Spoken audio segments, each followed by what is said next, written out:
Good morning and hello everyone. My name is Sergey Tolkachev, and I hope I will continue the previous presentation.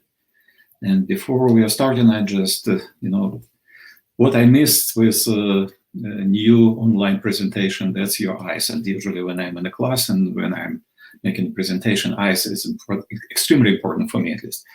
But I hope I will do something good for you in this, and I will discuss the concept of the future, and I name it New Web. So I will start from the very interesting slide for me. This is my favorite god, Janus, and my favorite quote from Einstein. And that it's strange enough that I spent half of my life as a scientist, and the another half is as an engineer. And I started as a scientist and then moved to engineering. And I totally agree with this concept that as a scientist, you need to look at the past. And that's what happens, because I will give you a short introduction of my past, which happens in '74 when I graduated from university as electrical engineer. And then all this almost 50 years I spent in computer science.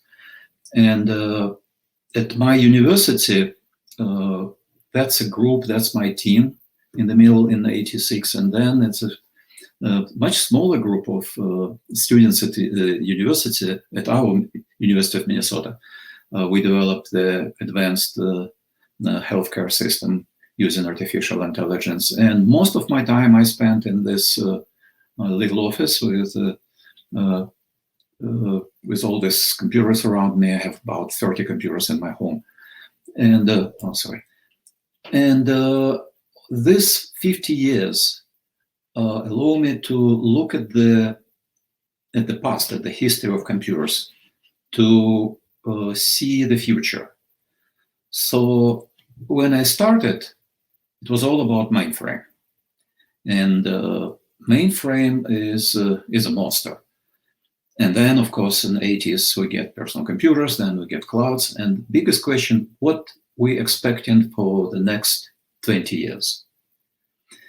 And the interesting question: why is it 60, 80s, 2000, 2020? And one friend of mine, when I share with him this timeline, he told me, interesting, it's a time for stereotypes.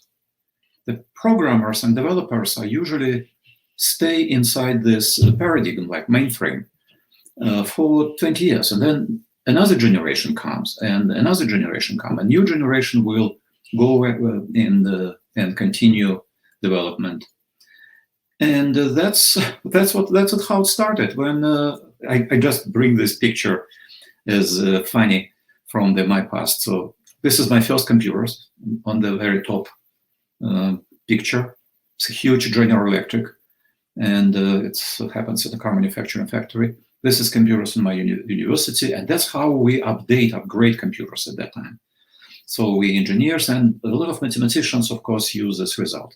So what was important from that period?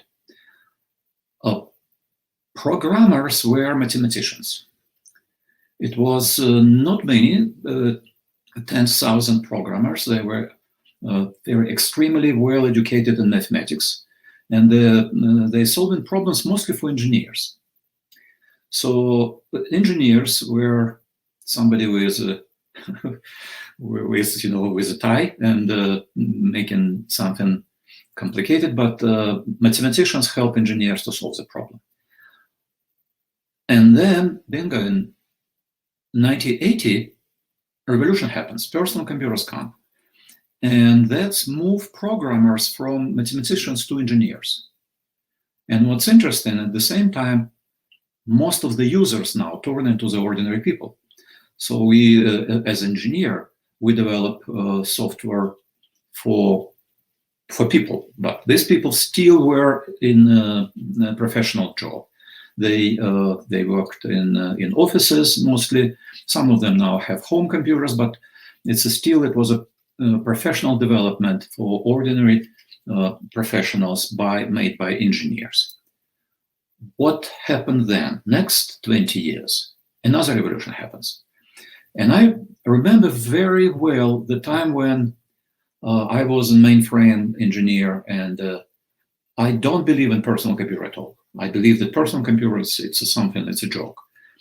Then in 2000, I met many programmers who believe that clouds are just another server. So that's another server, and that's nothing new in this.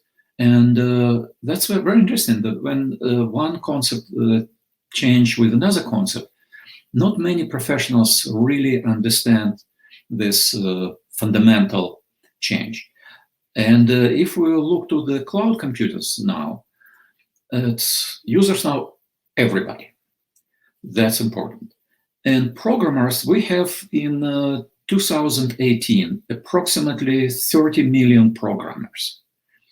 And you don't need to be a professional, educated master degree guy to be a programmer. I call it practitioners, because it's almost everybody can get. It's one of the most democratic profession in Earth. So you can be a programmer if you just want it. But users now everywhere, and that's now bring us to the next very interesting shift.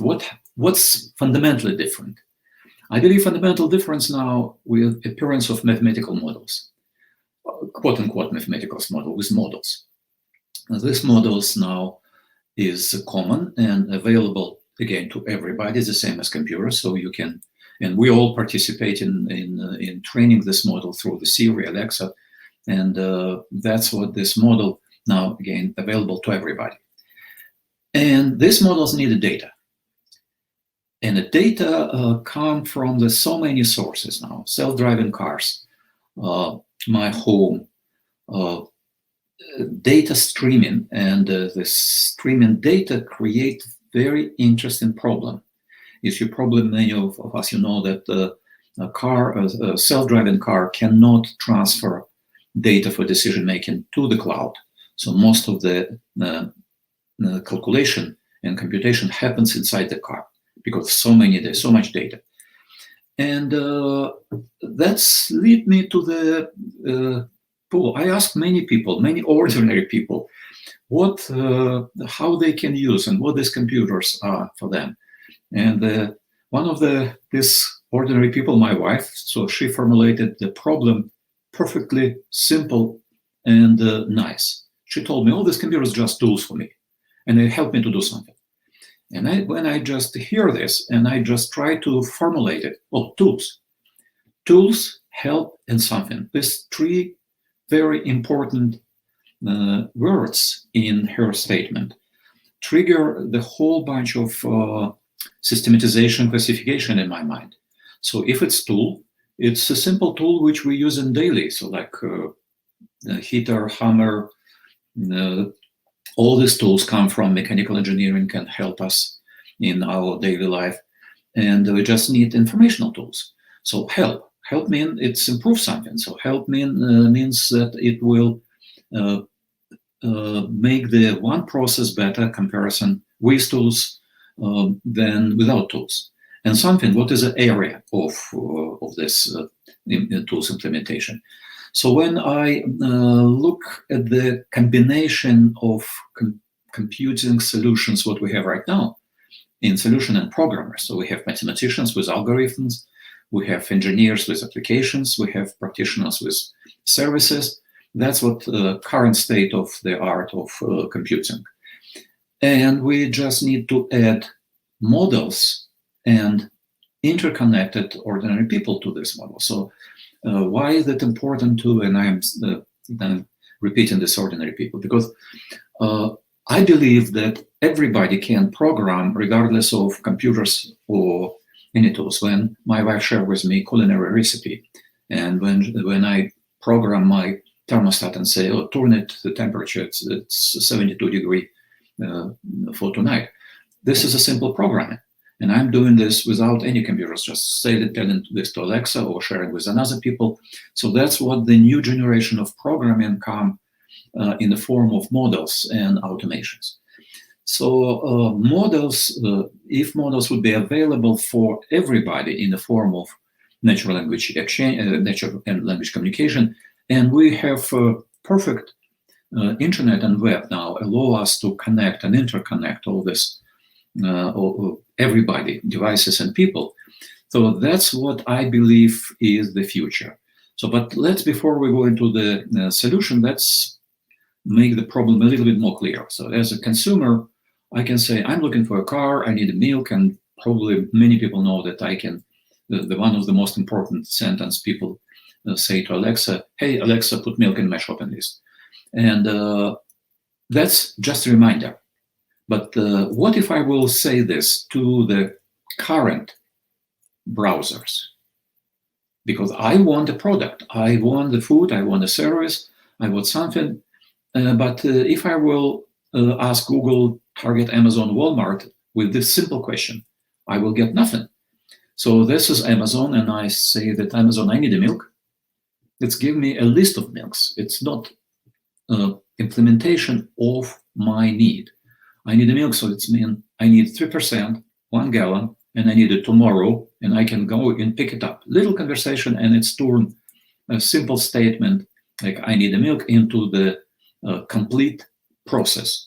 The same with the car, the same with my air conditioner. So I can ask Google, I can ask United Healthcare. So if I have a headache, what happens? Nothing. It's just another search result. So the problem is clear, and it was well defined by Harvard group of marketers and researchers in 20 years ago. So they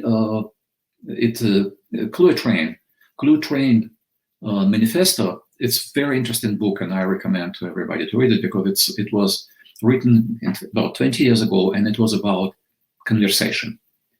Because when I say I need a milk, it's just the beginning of the conversation. What kind of milk? 3 gallon, whole food. And then another book about the future was about 20 years ago that Jacob Nielsen, so he defined that best metaphor of web is a telephone. So it should be bidirectional or duplex channel for communication. And the final book, I believe this is important to add into this presentation, is Berners-Lee Semantic Web, Intelligence Agent. Having this, let's look to what we can get if we'll implement the new web. So the consumer may spend much less time in front of computers defining the need. The cost of delivery could be tremendously cheaper than we have right now. To deliver, farmer have selling the milk about 50 cents, and we get the milk for $4 for the same.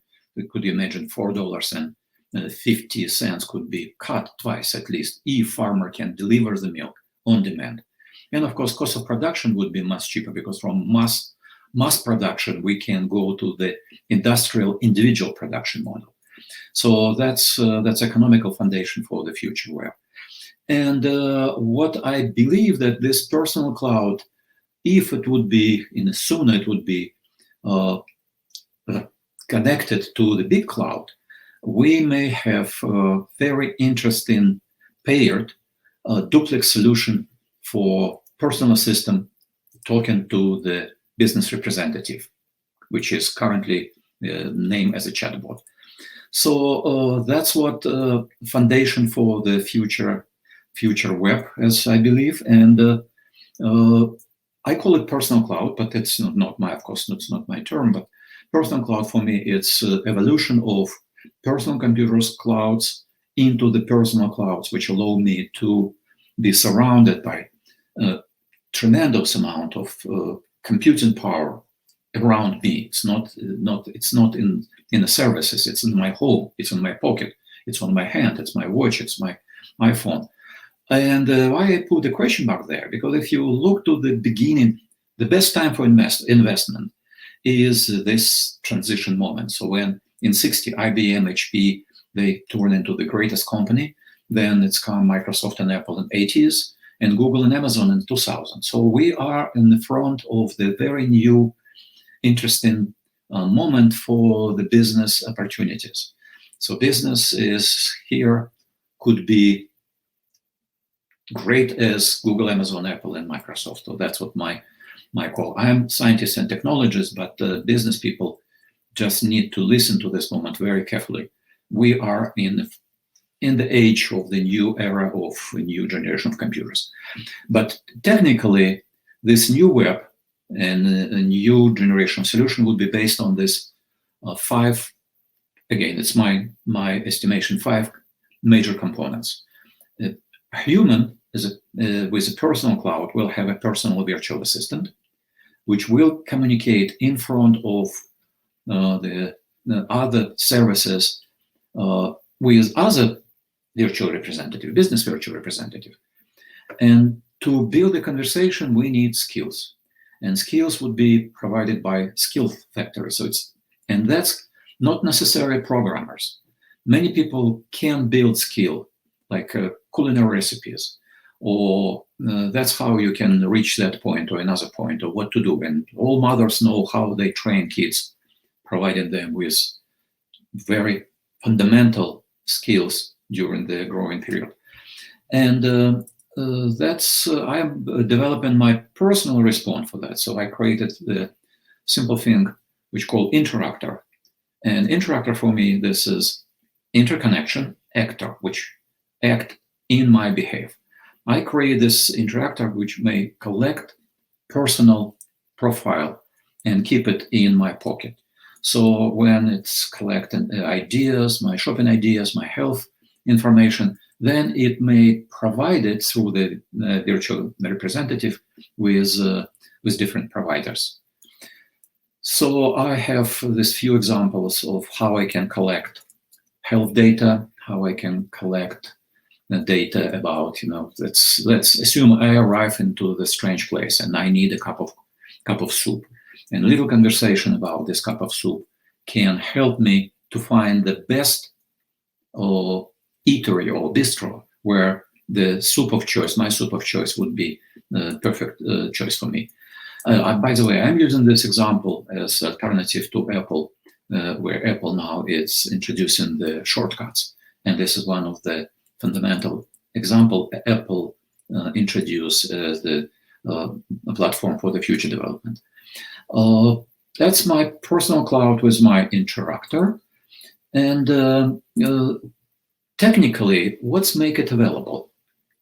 If you look inside iPhone, for example, it's already have a local database, which is SQLite, very efficient and very kind of compact and fast database. But this database now can run on all computers. I have at my home the little Raspberries, two bricks of computing which sitting next to me, and they have this local database. They have Apache for connection, Node.js for communication, and all this now platform available on any devices. And having now introduction with neural processing and machine learning models allow to create very interesting new models like this. So this is again, look at the history, but this is a way bigger history than longer history than I have in my life. So it's about 500 million years ago on the Earth that was appear the very first neural network, and it's a little worm called C. elegans, and it has 300 neurons. So 300 neurons evolved to over the 500 billion years into the 100 billion neurons in the human brain. But if you look to the prehistorical and post-historical future, like Elon Musk introduced Neuralink. So he believed that he capable to implant in the brain the communication channel, but maybe that would be the future.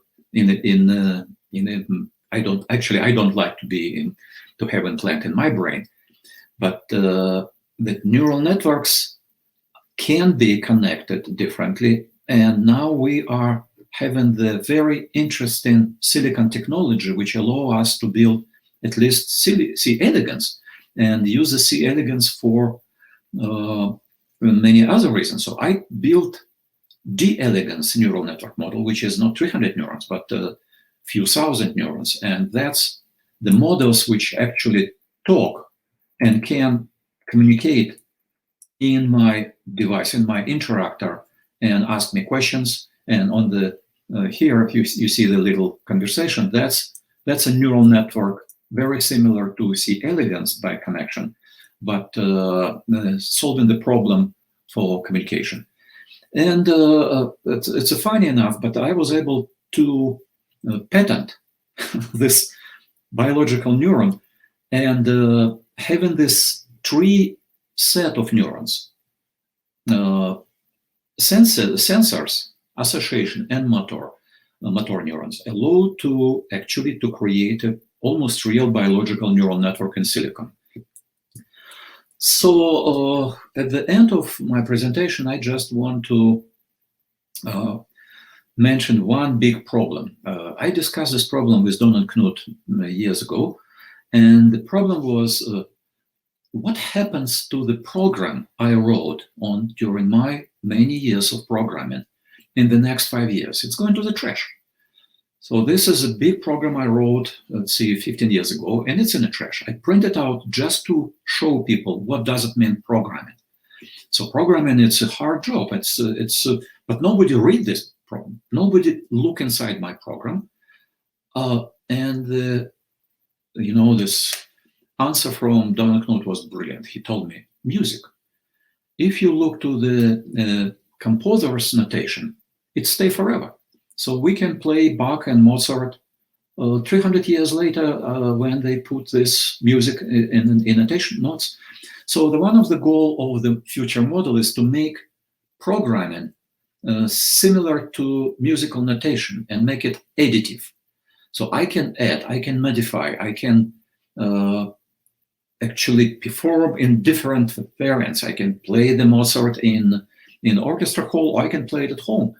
And that's what makes the music unique and a very interesting prototype for the future programming. And just at the very end of my show, I believe that the very first introduction with JSON, it's need to add a little bit more three-dimensionality. So if we look at the science and technology and add third phase to JSON as a business people, so then we will have a trinity. And trinity is, I have the picture of this three gods on my wall, not because it's an icon, it's a symbol of trinity, like composer, musician, and the conductor. And we are, as a scientist and technologist, we need the trinity with the business people. So if the business would be, in harmony with the science and technology, that would be the winner. That's it. That's what I just want to present today, and more, of course, on my website 256GL, which is represent 2 power 8 gray levels and a symbol of fuzzy logic. Thank you very much, and